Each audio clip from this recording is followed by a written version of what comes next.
मोदींचा पराभव वाराणसीत झाला होता जवळजवळ, पण 2 तास हा या लोकांनी गोंधळ घातला, मतमोजणी हायजॅक केली. हिंदुस्थानची लोकशाही किती खतरनाक वळणावर आहे हे त्याच्यामुळे जगाला कळलं.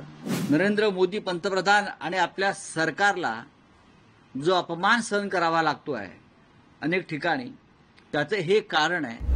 मुलाखतीमध्ये सांगितले की महाराष्ट्राची निवडणूक ही पूर्णपणे एका मॅच फिक्सिंग सारखी निवडणूक फिक्स होती. निवडणूक चोरण्याचा प्रयत्न भाजपने केला आणि 5 मुद्दे त्यांनी सांगितले. म्हणजे अगदी आयुक्तांच्या निवडीपासून ते मग जिथे भाजप जिंकू शकतं तिथे कशा प्रकारे बोगस मतदार कसे ऍड केले असा सगळा त्यांनी या लेखामध्ये मी सुद्धा हे वारंवार सांगत आलेलो आहे. आणि महाराष्ट्राची निवडणूक विधानसभेची ही अमित शहा यांनी त्यांची स्वतःची निवडणूक किंवा प्रत्यक्ष मोदींची निवडणूक आहे अशा पद्धतीने ते लढले. आपल्याला लक्षात आलं असेल की वाराणसी लोकसभेच्या निवडणुकीत सुरुवातीचे 2 तास मोदी हे पिछाडीवर होते.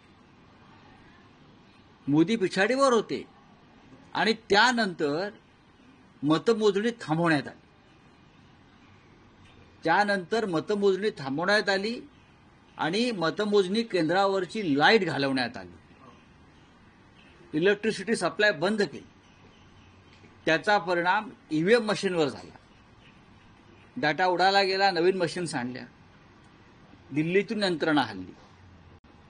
मोदींचा पराभव वाराणसीत झाला होता जवळजवळ, पण 2 तास हा या लोकांनी गोंधळ घातला, मतमोजणी हायजॅक केली.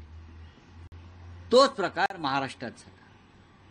महाराष्ट्राची निवडणूक राहुल गांधी म्हणतात, आम्ही सगळे म्हणतोय त्याप्रमाणे हा विजय खेचला नाही तर चोरला, हायजॅक केला. निवडणूक यंत्रणा ताब्यात घेतली, निवडणूक आयुक्त ताब्यात घेतले, त्या पद्धतीने नेमणुका झाल्या. ईव्हीएम मशीनचे तर समस्या आहेच. हा शेवटच्या 2 तासामध्ये 60 ते 65 लाख मतदान अचानक वाढवलं गेलं. हे सगळं एक ज्याला सेटिंग म्हणतो आपण त्या पद्धतीनं झालं. आणि राहुल गांधींनी हा प्रश्न आंतरराष्ट्रीय मंचावरती नेला. हिंदुस्थानची लोकशाही किती खतरनाक वळणावर आहे हे त्याच्यामुळे जगाला कळलं. आणि या जगात नरेंद्र मोदी पंतप्रधान आणि आपल्या सरकारला जो अपमान सहन करावा लागतो आहे अनेक ठिकाणी, त्याचं हे कारण आहे की हे लोक लोकशाही मानत नाहीत. हे लोक हुकुमशाही प्रवृत्तीनं काम करतात. हे लोक निष्पक्ष निवडणुका करत